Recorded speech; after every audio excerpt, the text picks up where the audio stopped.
Tinawag nila siyang palpak bago pa man niya magkaroon ng pagkakataong patunayan ang sarili niya. 3 buwan na raw. 3 buwang paulit-ulit na kabiguan. 3 buwang pare-parehong reklamo. Hindi umuupo kapag inuutusan. Hindi sumusunod sa kamay na senyas. Hindi tumutugon sa amoy. At sa tuwing may bigla ang ingay, kahit simpleng kalabog lang ng metal, nanginginig siya na parang may bumalik na alaala na ayaw niyang harapin. Sayang ang oras dyan, bulong ng isang handler habang dumaraan sa kulungan. Mas mabuti pang ipa-adopt na lang, sagot ng isa pa. May mas diretsyo pa. Hindi na yan maayos. Si Buon ay tahimik lang. Hindi siya tumatahol. Hindi siya umaatungal. Hindi siya nagwawala gaya ng ibang asong nasa stress.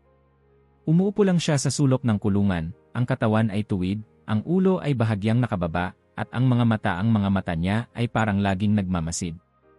Hindi sa mga tao. Hindi sa paligid. Parang may hinihintay siyang senyas na hindi na dumarating. At kung may isang bagay na mas kinainisan ng mga tao kaysa sa kabiguan, iyon ay ang hindi nila maintindihan. Dumating si Ellie Harlow sa training complex ng alas 7 pa lang ng umaga, pawis na agad ang likod kahit hindi pa bumababa ng sasakyan. Ang araw sa disyerto ng New Mexico ay hindi marunong makiusap. Diretso itong sumunog. Huminto ang lumang Honda Civic niya sa tabi ng hanay ng mga itim na tactical vehicle. Mukha itong naligaw. Parang siya. First week mo pa lang, no? Napalingon si Ellie. Nakatayo si Sergeant Dorsey, may hawak na clipboard, ang boses ay walang emosyon, parang nagbabasa lang ng oras. Opo, sir. Tumango si Dorsey at itinuro ang isang kulungan sa dulo. Sayo na yan. Sumunod ang tingin ni Ellie. Isang aso ang nakaupo roon. Belgian Malinois. Malakas ang katawan, malinaw ang linya ng kalamnan, malinaw na produkto ng maingat na breeding. Pero walang sigla. Walang excitement. Walang kahit anong karaniwang inaasahan sa isang working dog. Buon, dagdag ni Dorsey. Good luck. Hindi iyon tunog pagbati. Tunog iyon ng paalam. Sa unang lapit pa lang, ramdam na ni Ellie ang kakaiba. Hindi umuurong si Buon. Hindi rin siya sumusugod. Hindi siya nagpapakita ng takot o agresyon. Tinitigan lang niya si Ellie diretsyo, matalim, parang sinusukat. Morning, sabi ni Ellie, marahan, habang ikinakabit ang tali. Hindi gumalaw si Buon. Hindi rin siya tumulong. Parang tinatanggap lang niya na wala siyang choice. Bago tayo magsimula, mag-like at mag-subscribe dahil may mga bagay dito na kailangan mong malaman bago ang sinuman. Habang naglalakad sila papunta sa training yard, tahimik silang dalawa. Walang hilahan. Walang pagsubok na mangibabaw. Pero may distansya. Parang dalawang estrangherong pinilit na maglakad sa iisang direksyon. Ang unang drill ay basic. Heel. Stop. Turn. Return. Buon, sabi ni Ellie. Heel. Sa una, gumalaw ang aso ng tama. Diretso ang balikat. Pantay ang hakbang. Pero makalipas ang ilang segundo, parang may pumasok sa isip niya. Lumihis siya. Huminto. Umupo sa gitna ng truck na parang biglang nakalimutan kung bakit siya nandoon. Okay, bulong ni Ellie. Ulit. Ganun ulit. At ulit. At ulit. Sa gilid ng yard, may mga matang nanonood. May mga ngiting hindi na tinatago. Parang ayaw niyang magtrabaho, sabi ng isa. Hindi, sagot ng isa pa. Parang ayaw niyang magkunwari. Mas masakit iyon. Pero ang hindi napansin ng iba, napansin ni Ellie. Sa tuwing break, sa tuwing walang nakatingin, si Buon ay gumagalaw ng iba. Hindi basta-basta. Hindi parang aso. Sa paglapit sa pinto, humihinto siya sandali. Titingin sa kaliwa. Sa kanan. Bago pumasok. Kapag may bukas na espasyo, pumipwesto siya kung saan tanaw niya ang lahat ng dalaw.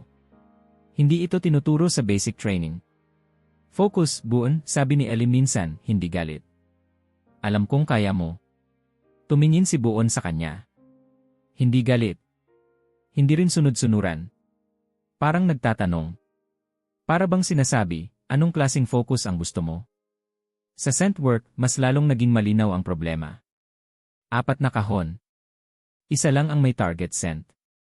Simpleng-simple. Lumapit si Buon sa unang kahon. Sing hot. Umupo. Tumingin kay Ellie. Hindi mali. Hindi rin tama. Go on, sabi ni Ellie. Hindi gumalaw si Buon. Sa tanghalian, narinig na ni Ellie ang mga bulungan.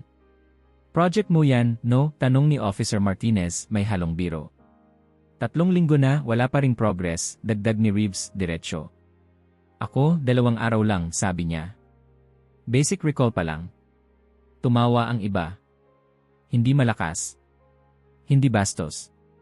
Pero sapat para maramdaman. Si Ellie ay hindi sumagot.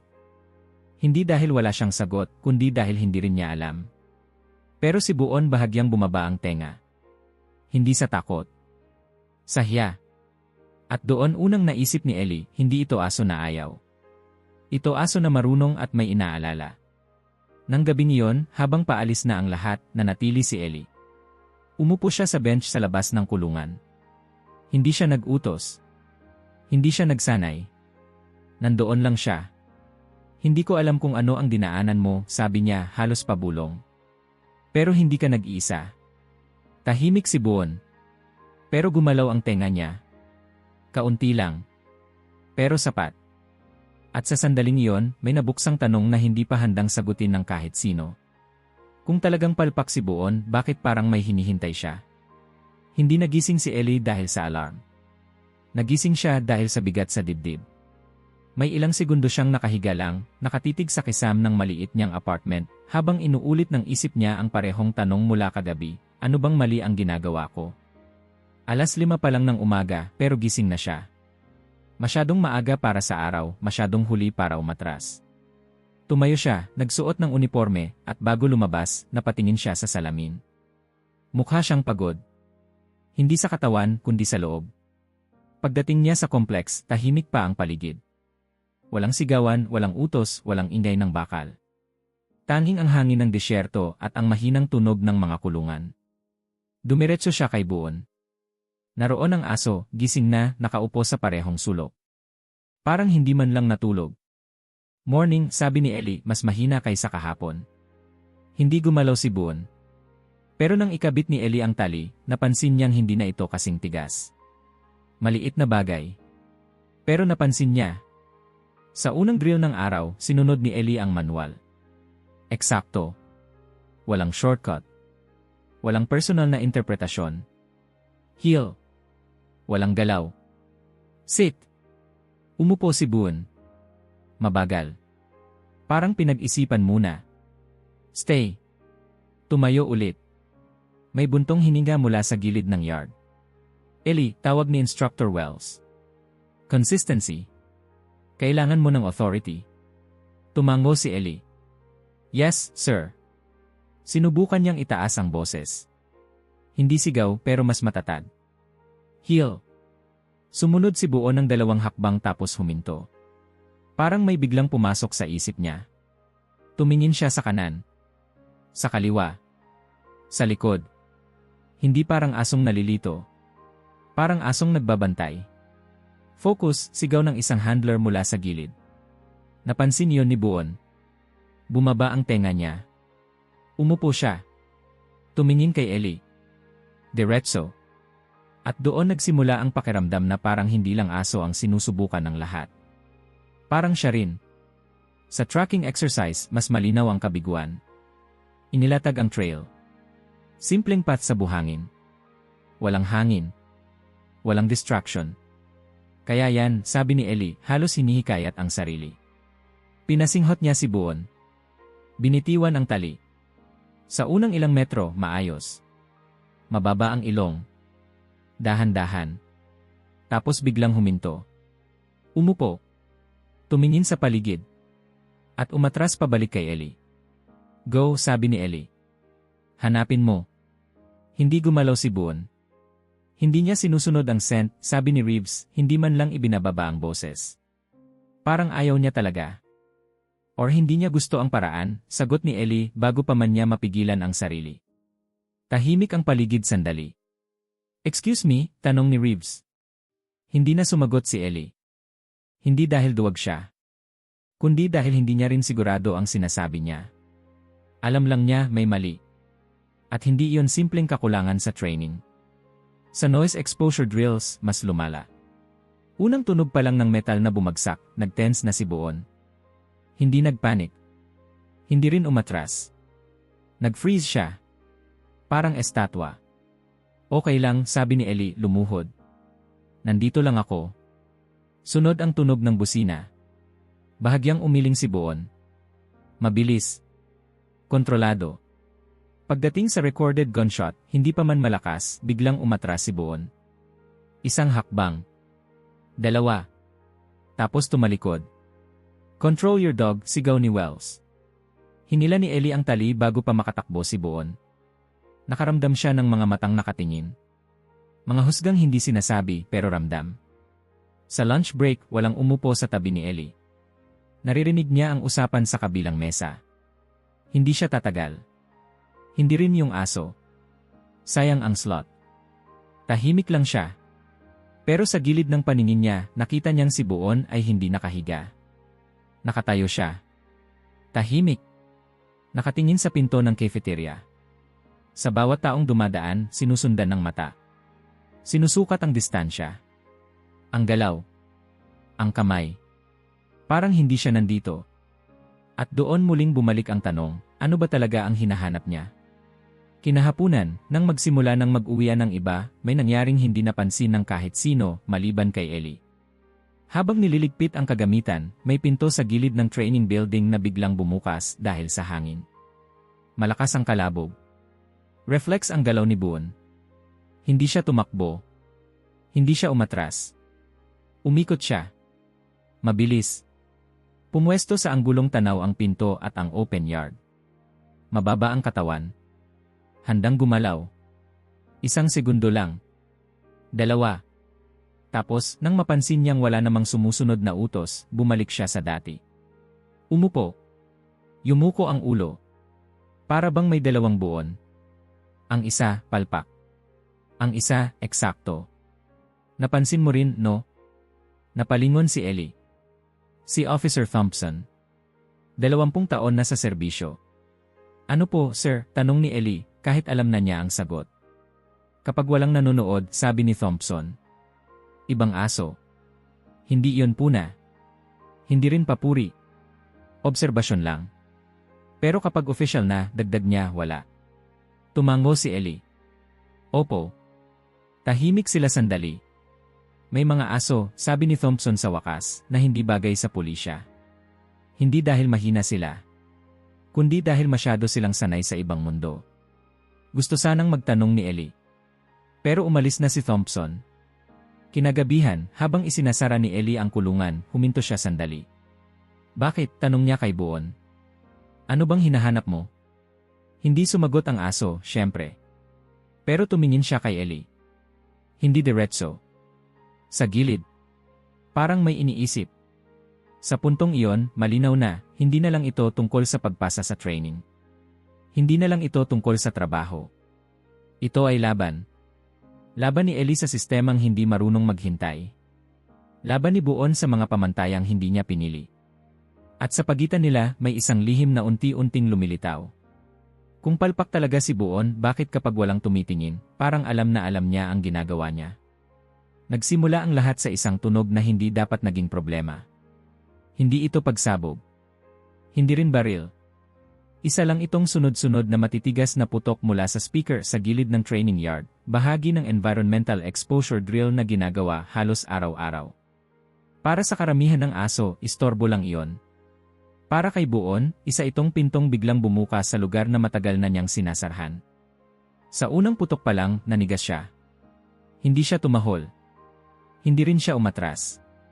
Parang may humawak sa buong katawan niya at pinindot ang pause. Ang mga tenga niya ay dumikit sa ulo, hindi sa takot, kundi sa sobrang alerto.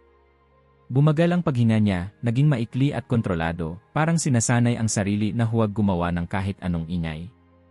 Okay lang, sabi ni Ellie agad, lumuhod sa tabi niya.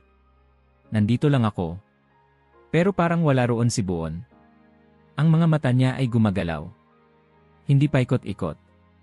Hindi magulo. Kundi eksakto. Kaliwa. Kanan. Harap. Likod. Para siyang nag-scan ng mga sektor na hindi naman talaga umiiral sa training yard. Shut it down, sigaw ni Wells mula sa control booth. Patayin ang tunog. Huminto ang ingay pero hindi bumalik si Buon. Bigla siyang umikot, mabilis at mababa ang katawan, at bago pa makareact si Ellie, tumakbo siya. Hindi papunta sa gate. Hindi palabas. Diretso sa ilalim ng pinakamalapit na sasakyan. Isang maintenance truck. Sumiksik siya roon, dikit ang katawan sa lupa, parang sinusubukang maging bahagi ng anino. Buon, sigaw ni Ellie tumatakbo. Buon, teka. Hindi siya lumabas. Pagdating ni Ellie, bumaba siya sa lupa, hindi para hilahin ang tali, hindi para mag-utos. Lumuhod lang siya sa graba, halos magkapantay ang mukha nila. Hey, bulong niya. Ako, to. Walang reaksyon.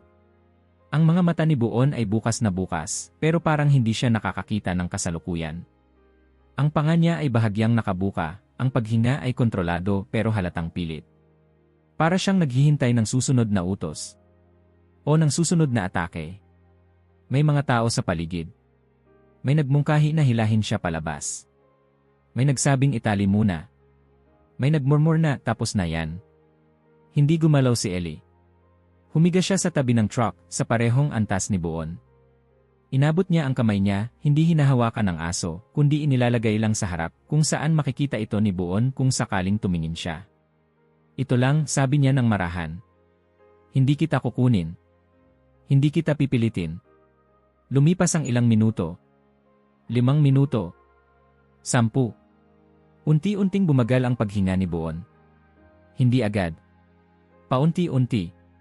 Parang may inaayos sa loob. At saka, dahan-dahan, gumalaw ang mga mata niya. Bumalik ang focus. At nang tuluyang tumingin siya kay Ellie, may kung anong bago roon. Hindi takot. Pagod. Nandito ka na, bulong ni Ellie. Ayos lang. Hindi pa rin agad lumabas si Buon, pero hindi na siya nanginginig. At iyon ang unang beses na may nakakita sa kanya na bumagsak at bumalik. Kinagabihan, tahimik ang kompleks. Halos lahat ay umuwi na. Ang araw ay papalubog, ang hangin ay mas malamig, mas mabait. Umupo si Ellie sa bench sa labas ng kulungan ni Buon. Hindi niya binuksan ang pinto. Hindi niya inilabas ang aso. Nandoon lang siya. Si Buon ay nakahiga, nakatalikod sa kanya, nakaharap sa chain link na parang mas komportable siyang makakita ng pader kaysa ng tao. May aso ang lolo ko, sabi ni Ellie, walang introduksyon, parang kausap ang sarili. German Shepherd. Ang pangalan niya, Blue. Hindi gumalaw si Buon. Galing siya sa gyera. Vietnam. Kasama ng lolo ko. Huminto sandali si Ellie, hinahanap ang tamang salita. Hindi siya katulad ng ibang aso. Hindi siya naglalaro. Hindi siya tumatahol. Hindi siya mahilig sa tao. Tahimik pa rin si Buon. Akala ng lahat sira siya, dagdag ni Ellie. Pero isang gabi, inatake sa puso ang lolo ko sa barn. Walang tao. Walang signal. Walang tulong. Napatingin si Ellie sa refleksyon ni Buon sa mangkok ng tubig. Si Blue ang nag-ingay. Hindi tahol. Hindi iyak. Parang sigaw. Pinuntahan niya ang kapitbahay, hinila ang pantalon, hindi tumigil hanggat hindi siya sinusundan. Huminga ng malalim si Ellie. Iniligtas niya ang lolo ko. May maliit na galaw mula sa loob ng kulungan. Isang tenga. Bahagya. Hindi lahat ng sugat nakikita, sabi ni Ellie. At hindi lahat ng tahimik ay mahina. Dahan-dahan, lumingon si Buon. Hindi buo. Hindi agad. Pero sapat para magtagpo ang tingin nila. At sa sandaling iyon, may nabuo. Hindi kontrata. Hindi utos. Kundi pahintulot. Kinabukasan, may ginawa si Ellie na hindi nakasaad sa manual. Maaga siyang dumating. Mas maaga pa kaysa dati. Wala pang ibang handler. Wala pang ingay. Inilabas niya si Buon, walang drill. Walang track. Walang utos. Naglakad lang sila. Sa pagitan ng mga kon. Sa gilid ng yard. Sa tabi ng mga pader. Pinayagan niyang si Buon ang pumili ng direksyon. Kapag huminto ang aso, huminto rin siya. Kapag tumingin si Buon sa paligid, hinayaan niya. Hindi kita minamadali, sabi ni Ellie. Hindi rin kita binabago. Hindi milagro ang nangyari. Hindi biglang naging perpekto si Buon. Pero may mga bagay na nagbago. Mas madalas siyang lumingon kay Ellie. Mas madalas siyang manatili malapit. At kapag may biglang tunog, hindi na siya agad tumatakbo palayo. Tumingin muna siya. Parang nagtatanong, ano ang gagawin natin? At doon naisip ni Ellie, hindi siya takot. Sanay lang siyang magdesisyon mag-isa. Kinagabihan ulit, mag-isa si Ellie sa opisina. Binuksan niya ang file ni Buon. Muli. Mas mabagal. Mas maingat. May mga bahagi na pula ang tinta. Blacked out. Walang detalye. Walang paliwanag. Pero sa pinakailalim, sa maliit na font, may isang linya na hindi niya napansin dati. Parang afterthought lang. Special handling recommended. At sa tabi nito, may handwritten note. Halos hindi mabasa. Isang salita lang ang malinaw. Selective response. Napaupo si Ellie. Hindi palpak. Hindi matigas ang ulo. Hindi walang gana. Namimili. At sa unang pagkakataon mula nang magkakilala sila, malinaw kay Ellie, si Buon ay hindi bumagsak dahil kulang siya sa training. May kulang lang na hindi kailanman tinuro. Nagsimula ang umagang iyon na parang lahat ng nauna. Parehong hangin ng disyerto. Parehong amoy ng alikabok at metal.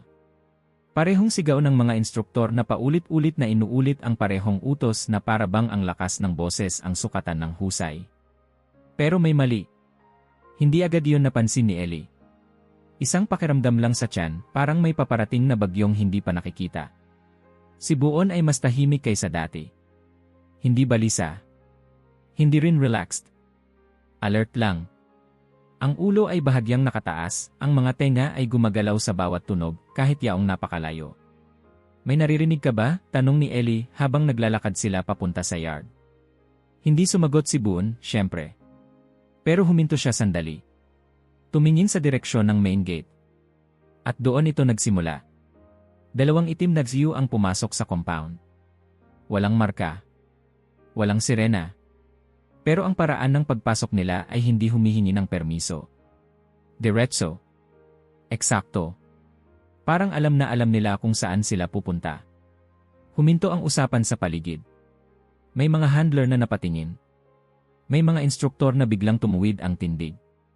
Sino iyon? Bulong ni Reeves. Hindi ko alam, sagot ni Martinez. Pero hindi sila mukhang lost. Bumukas ang mga pinto ng sasakyan. 4 na lalaki ang bumaba. Hindi sila naka-uniforme pero ang kilos nila ay pare-pareho. Tahimik ang hakbang. Kontrolado ang galaw. Ang mga mata ay laging gumagalaw, parang patuloy na nagbabasa ng paligid. At sa gitna nila, may isang lalaking agad napansin ni Ellie, kahit hindi niya alam kung bakit. Matangkad. Matipuno. Hindi batang-bata, pero malinaw na hindi pa tapos sa mundo. May bahagyang pilat sa panga. Ang buhok ay may halong puti, pero ang tindig ay parang bakal. Pero ang pinakakapansin-pansin ang mga mata. Pareho ng kay Buon. Hindi magulo. Hindi emotional. Parang laging may kalkulasyon sa likod. Can we help you? Tanong ni Sergeant Dorsey, papalapit, maingat ang tono. Tumango ang lalaki. Isang beses lang. Nandito ako para kay Buon. Parang may humigop ng hangin sa buong yard. Alin? Tanong ni Dorsey. Marami kaming aso dito. Ang tingin ng lalaki ay dumiretso kay Ellie. At kay Buon. Siya, sabi niya. Hindi pa rin gumagalaw si Buon. Pero nagbago ang postura niya. Mas tuwid. Mas balance. Parang may nag-on na switch sa loob. Commander Nash, dagdag ng lalaki, parang formalidad lang. May tanong lang ako. Hindi alam ni Ellie kung bakit, pero naramdaman niyang kumabog ang dibdib niya. Lumapit si Nash. Hindi mabilis. Hindi rin mabagal. Tumigil siya mga 15 hakbang mula kay Buon. Tinitigan niya ang aso na parang nagbabasa ng lumang sulat. Hello, Ghost, sabi niya, mahina. Nanigas si Buon. Hindi ito katulad ng dati. Hindi freeze ng takot. Hindi overload. Ito ay pagkilala. Pagkatapos, ginawa ni Nash ang isang bagay na walang ibang nakapansin bilang espesyal. Isang maikli, matalim na asobyo. Isang tunog lang. Walang salita. Walang galaw. At nagbago ang lahat. Ang katawan ni Buon ay umayos. Ang buntot ay naging pantay. Ang paghinga ay bumalik sa normal. Ang mga mata, ang laging may ulap, ay luminaw. Hindi siya gumalaw mula sa tabi ni Ellie, pero bawat hibla ng katawan niya ay buhay. Jesus, bulong ng isang instruktor. Tingnan mo siya. Lumapit si Nash ng isang hakbang. Hindi umatras si Buon. Isa pa, sabi ni Nash. Nanatili si Buon. Matatag. Alert. Umupo. Umupo si Buon. Malinis. Mabilis. Eksakto. Hindi pa siya kailanman tumugon ng ganito. Napatingin si Ellie kay Nash. Ano nang? Kailangan nating mag-usap, sabi ni Nash, hindi tumitingin sa kanya. Lahat kayo. Sa briefing room, masikip ang hangin. Parang ang mga pader ay mas lumapit. Hindi dapat narito ang asong yan, simula ni Nash diretsyo. At hindi dahil palpak siya. Tahimik ang lahat. Si Buon ay bahagi ng isang programang hindi niyo kailanman nakita, dagdag niya. At hindi rin niyo dapat nakita. Lumunok si Ellie. Ngayon, sabi ni Nash, nakita niyo kung ano ang nangyayari kapag may nagsalita sa wikang alam niya. Hindi pa niya sinasabi ang buong kwento. Ramdam iyon ni Ellie. Parang dulo lang ng yelo ang lumitaw. At habang tinitingnan niya si Buon, na ngayon ay kalmado, buo, parang ibang nilalang, isa lang ang malinaw. Ang aso na ito ay hindi kailanman sinanay para sa buhay na ibinibigay nila sa kanya ngayon. Tahimik ang briefing room, pero hindi ito ang uri ng katahimikang panatag. Ito ang katahimikang may hinihintay. May mga tanong na ayaw pang itanong, pero hindi na kayang baliwalain. Si Commander Nash ang unang umupo. Hindi siya nagmadali. Hindi rin siya nagpakita ng anumang kaba. Parang matagal na niyang dala ang bigat ng sasabihin niya. Si Ellie ay nakaupo sa tapat niya. Sa gilid, naroon si Buon, nakahiga pero hindi tulog. Ang mga mata nito ay kalahating bukas, parang nakikinig kahit walang nagsasalita. Hindi ko karaniwang ginagawa to, sabi ni Nash sa wakas. Ang pagkwento ng ganitong klaseng bagay sa mga taong wala sa loob ng unit. Tumigil siya sandali, tiningnan ang paligid. Ang mga instruktor. Ang mga opisyal. Lahat ay tahimik. Pero may mga pagkakataon, dagdag niya, na mas mapanganib ang pananahimik. Huminga siya ng malalim. Ang programang kinabibilangan ni Buon ay tinawag na Ghost Circuit. Walang reaksyon. Walang tumango. Walang umiling. Walang may alam. Hindi ito standard sham program, patuloy ni Nash. Hindi rin ito enhancement. Isa itong hiwalay na mundo. Sa sandaling iyon, nagbago ang tono ng boses niya. Hindi na ito briefing. Pag-amin na. Pinili si Buon dahil hindi siya basta aso. Mabilis siyang matuto. Pero higit doon, marunong siyang magdesisyon. Hindi niya hinihintay ang utos kung alam niyang huli na ang lahat kapag naghintay siya. Napatingin si Ellie kay Buon. Parang bumalik sa isip niya ang lahat ng sandaling tila, ayaw ng aso. Ang mga pagkakataong umupo lang ito at tumingin sa paligid, imbes na sundin ang utos. Sa Ghost Circuit, sabi ni Nash, walang sigaw. Walang pangalan. Walang sit o heel. Puro non-verbal. Puro signal na isang beses lang ibinibigay. Kapag hindi mo nakuha tapos ka na. Tahimik pa rin si Buon, pero bahagyang gumalaw ang tenga niya nang marinig ang salitang non-verbal. Ginamit namin siya sa mga lugar na wala sa mapa, dagdag ni Nash. Mga misyon na hindi kailanman mangyayari, ayon sa papel. Mga gusaling gigiba sa loob ng 20 minuto. Mga lungsod na hindi pwedeng i-evacuate. Nagbago ang eksena sa isip ni Ellie kahit hindi sinasadya. Alikabok. Usok. Madilim na pasilyo. Ang trabaho ni Buon, sabi ni Nash, ay pumasok muna. Hindi para umatake. Kundi para magbasa. Amoy ng stress. Galaw ng hangin. Presensya ng tao sa likod ng pader. Siya ang mata namin kapag wala kaming makita. Huminto siya sandali, parang nag-iisip kung gaano kalayo ang kaya niyang sabihin. 3 taon kaming magkasama, dagdag niya. At sa loob ng 3 taon, wala kaming nawalang sibilyan. May bahagyang paggalaw si Buon.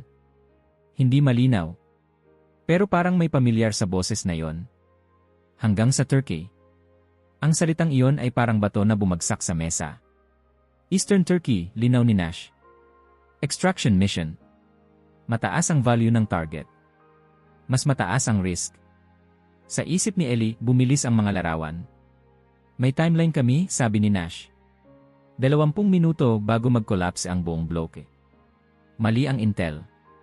O binago. Napatingin siya sa sahig. Pumasok kami. Nakuha ang 4 na sibilyan. Papalabas na kami nang pumutok ang unang charge. Biglang naging mas tahimik ang boses niya. Naipit ako, dagdag niya. Concrete beam. Binti ko, durog. Walang comms. Walang backup. Humina siya. Mabigat. Standard protocol, patuloy niya, ay umatras si Buon.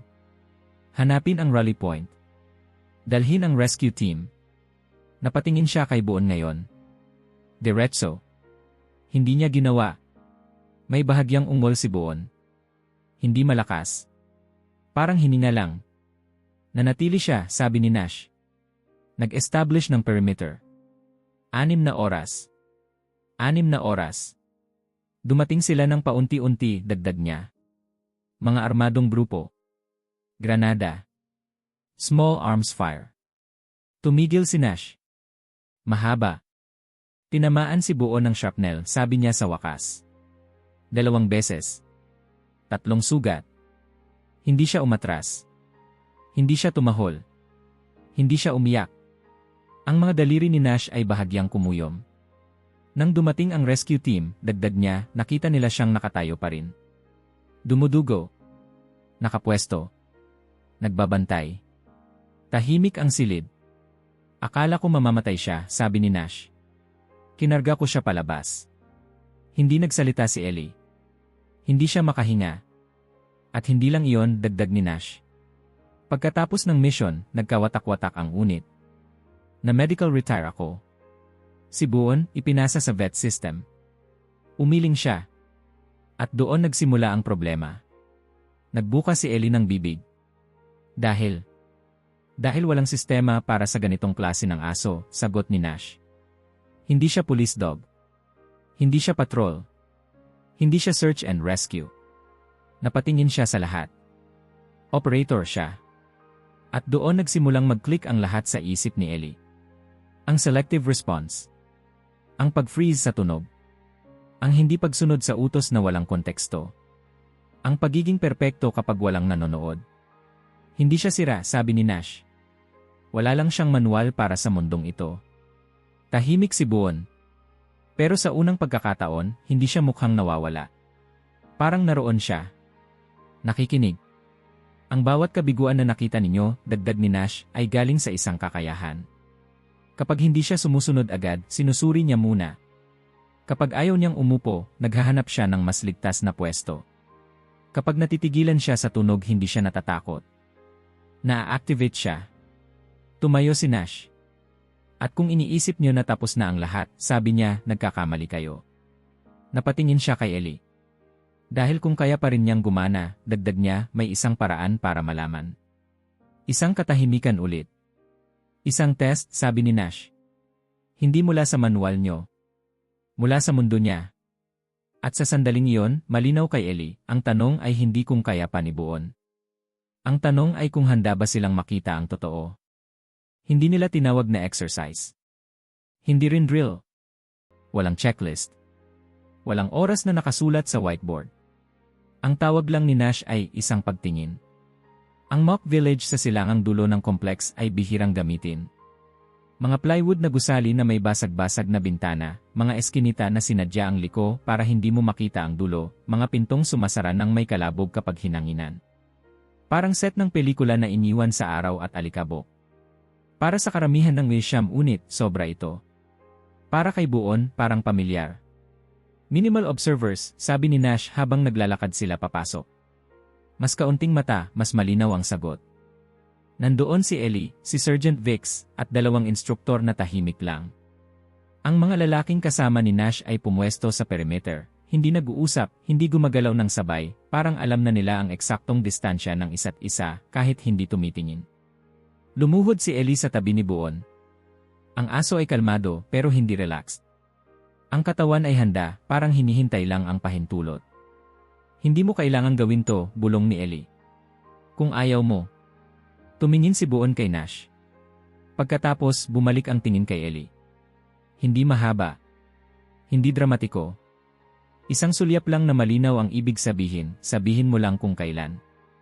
Hindi ito tungkol sa obedience, sabi ni Nash, tumigil sa gitna ng maliit na plaza.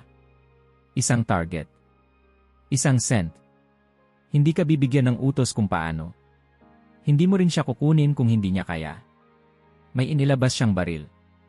Shotgun. Ininspeksyon ng chamber. Isang blunt lang ang niload. Babala, dagdag niya. Malakas to. Tumango si Ellie. Tumayo. Isang hakbang palayo kay Buon, pero hindi niya binitiwan ang tali. Handa? Tanong ni Nash. Walang sumagot. Hindi kailangan. Sumabog ang tunog. Hindi bala, pero sapat para manginig ang hangin. Ang echo ay tumama sa mga pader at bumalik na parang alon. May mga aso sa malayo na tumahol. May instruktor na napaurong kahit may ear protection. Si Buon ay hindi kumurap. Walang pag-urong. Walang freeze. Walang pag-scan na magulo. Ang paghina niya ay nanatiling steady. Ang katawan ay bumaba ng kaunti, eksakto lang. Pagkatapos ang asobyo. Isang nota. Malinis. Matalim. At gumalaw si Buon.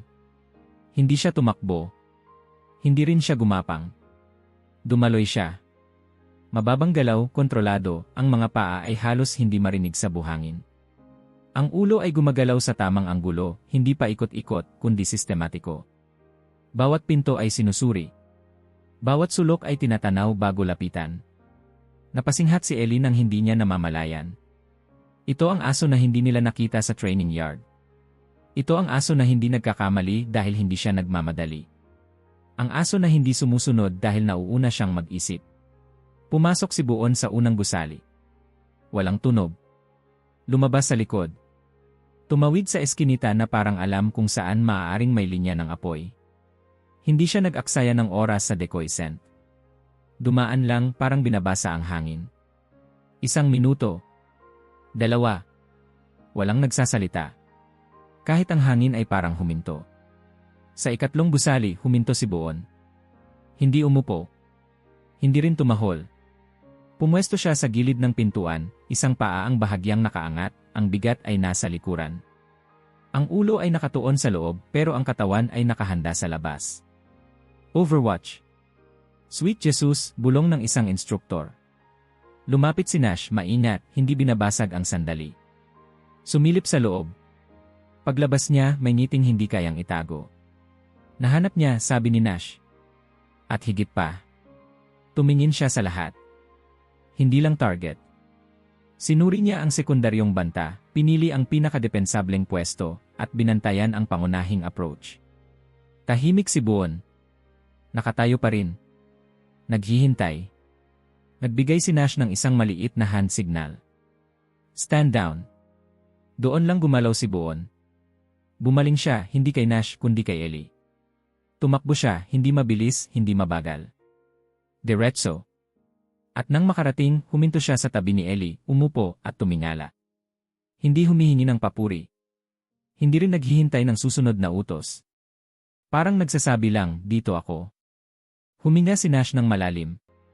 Hindi na niya ako kailangan. Tumango si Ellie, ang kamay ay nasa balikat ni Buon. Ramdam niya ang tibok ng puso nito, steady, kontrolado. Ang aso ay bahagyang sumandal, sapat lang para maramdaman. Pinili ka niya, sabi ni Nash, mababa ang boses. Ang asobyo kanina, iyon ang reset. Pero ang paglapit niya sa iyo, iyon ang desisyon. Napatingin si Ellie kay Buon. Ano ang ibig sabihin niyan? Ibig sabihin, sagot ni Nash, handa na siyang magpatuloy. Pero hindi pabalik. Pasulong. Kasama ka. Tahimik ang paligid.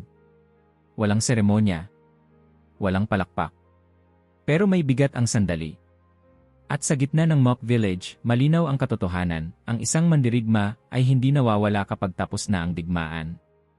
Nawawala lang siya kapag wala nang nakakaintindi. Hindi agad nagbago ang lahat kinabukasan. Walang announcement. Walang memo na ipinaskil sa bulletin board. Walang seremonya. Pero ramdam. Parang pagbabago sa hangin na hindi mo makita pero alam mong nariyan. Nang pumasok si Ellie sa complex kinabukasan, may mga matang sumusunod sa kanila ni Buon. Hindi na yung dati na puno ng duda o pangungutya. Mas tahimik na ngayon. Mas maingat. Parang sinusukat kung paano tratuhin ang isang bagay na biglang naging mahalaga.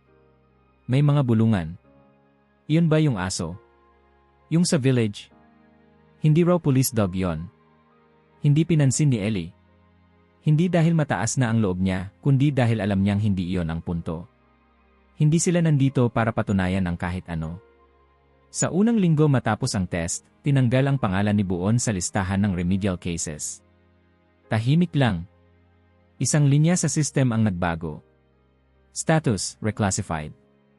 Walang paliwanag. Walang detalye. Specialized demonstration animal, sabi ni Sergeant Vix isang umaga habang inaabot kay Ellie ang bagong dokumento. Rare classification. Hindi basta-basta ibinibigay. Tiningnan ni Ellie ang papel, tapos si Buon na nakaupo sa tabi niya, kalmado gaya ng dati. Anong ibig sabihin nito? Tanong niya. Natitigil na kaming subukang ipasok siya sa hulma na hindi naman para sa kanya, sagot ni Vix. At magsisimula kaming matutong makinig. Hindi agad naging madali. May mga drill pa ring hindi kaya ni Buon. Sa routine traffic stop simulations, hindi siya comfortable. Sa standard drug detection, may mga araw na ayaw niyang magtrabaho. Kapag bigla ang putok, kahit handa na sila, ramdam pa rin ang tensyon sa katawan niya. Pero ngayon, iba na ang reaksyon. Kapag tumitigil si Buon, hindi na hinahatak ni Ellie ang tali. Humihinto rin siya. Kapag umatras ang aso, hindi niya ito pinipilit pasulong. Lumilipat sila. Binabago ang anggulo. Hinahanap kung saan mas ligtas ang pakiramdam ni Buon. Hindi ka mahina, bulong ni Ellie minsan habang magkasama silang nakaupo sa lilim. May hangganan ka lang. At okay lang yon. At parang naiintindihan ni Buon. May isang araw na muling nagkaroon ng noise drill. Hindi na nila ito iniiwasan. Kailangan pa rin nilang harapin. Pero ngayon, handa na sila pareho. Sa unang tunog, nagtense si Buon. Hindi siya tumakbo. Tumingin siya kay Ellie. Okay, sabi ni Ellie kalmado. Dito lang tayo. Huminga si Buon. Mabagal. Kontrolado. Hindi perpekto. Pero sapat. Sa gilid ng yard may nakatingin. Si Officer Reeves. Lumapit siya pagkatapos ng drill. Hawak ang sombrero. Hindi biro ang mukha. Ellie, sabi niya. Pwede ba kitang makausap? Tumango si Ellie. Nag-atubili si Reeves sandali bago nagsalita. May utang akong tawad. Sa'yo at sa kanya. Tumingin siya kay Buon. Hindi ko alam kung anong tinitingnan ko noon. Tumango lang si Ellie. Wala namang may alam.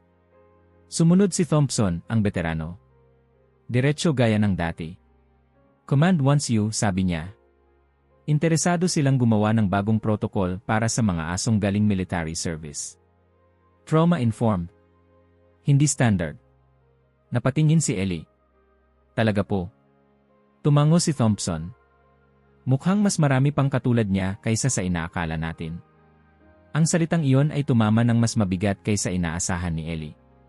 Mas marami pa. Sa mga sumunod na linggo, nagbago ang paraan ng pagtingin ng kompleks sa salitang failure. Hindi agad. Hindi sabay-sabay. Pero may mga tanong nang itinatanong na dati ay hindi pinapayagan. Paano kung mali ang test? Paano kung mali ang inaasahan? Paano kung hindi sila sira, kundi sugatan? Si Buon ay hindi naging simbolo. Hindi siya ginawang poster. Tahimik lang ang presensya niya pero sapat para magbukas ng pinto. At sa pagitan ng lahat ng pagbabagong iyon, may mas tahimik pang nangyayari. Ang relasyon nila ni Ellie ay lalong lumalim. Hindi na nila kailangan ng maraming salita. Isang tingin. Isang paghinto. Isang paghinga ng sabay. Isang hapon, naglalakad sila sa perimeter. Walang tali. Walang utos. Si Buon ay nananatiling malapit pero hindi dikit. May espasyo. May tiwala. Alam mo, sabi ni Ellie halos sa sarili. Hindi kita kayang ayusin. Huminto si Buon at tumingin sa kanya. At hindi mo rin ako, dagdag niya. Pero kaya nating magtrabaho ng ganito. Umupo si Buon. Tahimik. Presente. At sa sandaling iyon, malinaw kay Ellie na ang tagumpay ay hindi palaging pagsunod sa lahat ng inaasahan. Minsan, ito ay ang pagtigil sa paghingi ng sobra. Habang lumulubog ang araw at nagiging kulay kahel ang disyerto, naisip ni Ellie ang lahat ng asong dumaan sa sistemang iyon. Ang mga tinawag na mahirap. Ang mga isinantabi. Ang mga hindi nabigyan ng pagkakataong maintindihan. Ilang buon pa ang naroon? Ilang bayani ang hindi kailanman bumalik sa hulma na inaasahan at dahil doon, itinuring na walang silbi. Tumingin si Ellie kay Buon na ngayon nakatingin din sa malayo, alerto pero payapa. Hindi ka nag-iisa, bulong niya. At hindi rin sila. At sa likod ng katahimikan ng kompleks, may isang tanong na patuloy na bumubulong, mas malakas araw-araw. Ilang buhay pa ang kayang baguhin kung titigil lang tayo sa pagtawag ng sugat bilang kabiguan? May mga umagang hindi na kailangang patunayan ang kahit ano. Ganito ang umagang iyon. Tahimik ang kompleks pero hindi na iyon ang katahimikang puno ng paghihintay. Ito na ang katahimikang marunong huminga. Ang araw ay dahan-dahang umaakyat sa ibabaw ng mga bundok, pinapainit ang buhangin na dati parang kaaway. Ngayon parang kaibigan na. Naglalakad sina Ellie at Buon sa perimeter. Walang tali. Walang relo na tinitingnan. Walang listahan ng dapat patunayan bago magtanghali. Si Buon ay nasa tabi niya, sapat ang lapit para maramdaman, sapat ang layo para manatiling siya. Alam mo, sabi ni Ellie, nakatingin sa malayo, akala ko noon, ang trabaho ko ay ayusin ka. Huminto si Buon saglit. Tumingin. Hindi nagtatanong. Nakikinig lang. Pero hindi pala, dagdag ni Ellie. Ang trabaho ko ay intindihin ka. Nagpatuloy silang maglakad. Hindi naging perpekto ang mga sumunod na linggo. Hindi rin naging madali. May mga araw na ayaw bumangon ni Buon. May mga umagang masyadong mabigat ang mundo. May mga tunog na hindi pa rin niya kayang baliwalain. At may mga mata pa rin tumitingin, naghahanap ng dating kahulugan ng husay. Pero ngayon, iba na ang laban. Kapag may hindi kaya si Buon, hindi na yon tinatawag na kabiguan. Tinatawag na hangganan. At ang hangganan natututunang igalang. Isang hapon, may dumating na bagong aso sa kompleks. Bata pa. Malakas. Magaling sa drill. Pero may kakaibang ugali. Hindi tumitingin sa handler. Laging nakaharap sa pinto. May problema yata, sabi ng isang instruktor. Tumingin si Ellie. Tumingin din si Buon. Walang sinabi si Ellie. Pero nanatili siya roon ng kaunti. Tahimik. Nandoon lang. At sa unang pagkakataon, may taong hindi agad nagmamadali. May mga pagbabago ring hindi nakikita. May mga form na inayos. May mga salitang binago. Ang uncooperative ay naging requires context. Ang failed ay naging not yet compatible. Maliit na bagay sa papel. Malaking bagay sa buhay. Isang gabi, habang nagsasara ng kulungan, huminto si Ellie sa tabi ni Buon. Alam mo ba, sabi niya, na may mga tao ring ganyan. Tumingin si Buon. Kapag tapos na ang digmaan, dagdag niya, akala ng lahat tapos na rin ang sugat. Tahimik si Buon, pero ang buntot niya ay gumalaw. Isang beses lang. Mabagal. Minsan, sapat na yon. Sa huling liwanag ng araw, umupo sila sa isang maliit na burol sa gilid ng kompleks. Mula roon, tanaw ang buong lugar. Ang mga kulungan. Ang mga training yard. Ang mga pader na minsang nagmukhang masyadong mataas. Hindi na natin kailangang patunayan na may halaga ka, sabi ni Ellie. Alam na natin yon. Huminga si Buon. Malalim. Kontrolado. Parang matagal nang hindi nagmamadali. May mga misyon na natatapos sa isang putok. May iba na natatapos sa isang utos. Pero may mga misyon na hindi kailanman nagkakaroon ng malinaw na wakas. Ang ganitong misyon ay nagpapatuloy. Sa pagtahimik. Sa pagtigil. Sa pagpili na huwag talikuran ang mga hindi agad umaangkop. Bago sila bumalik, tumigil si Ellie at tumingin kay Buon. Marami pang katulad mo, sabi niya. At hindi lahat may naghihintay. Tumayo si Buon. Lumapit. Umupo sa tabi niya. At doon, sa pagitan ng araw at gabi, malinaw ang mensahe na hindi kailangang isigaw. Ang kabiguan ay hindi palaging kakulangan. Minsan, maling sukatan lang. Maling tanong. Maling mata. Kung ikaw ang nasa posisyon ni Eli, ano ang gagawin mo? Maghihintay ka ba? O susunod ka na lang sa sistemang mas mabilis manghusga kaysa umunawa? Kung may nakilala kang tao o hayop na parang hindi bumalik na pareho matapos maglingkod, isulat mo ang kwento nila. Isang detalye lang. Isang pangungusap lang. Basahin namin lahat. At kung naniniwala ka na ang pinakamahuhusay na partner ay minsang tinawag na problema, manatili ka. May susunod pang kwento. May isa pang kaso. May isa pang tahimik na mandirigmang naghihintay na may makakita. Huwag mong palampasin ang susunod. Minsan, ang pinakamahalagang misyon ay hindi ang pagsugod pasulong, kundi ang pananatili kapag ang iba ay umalis na. Kung naabot mo na ito, mag-iwan ng like at mag-subscribe dahil ang mga balitang tulad nito, ikaw ay dapat. Ang unang nakaalam.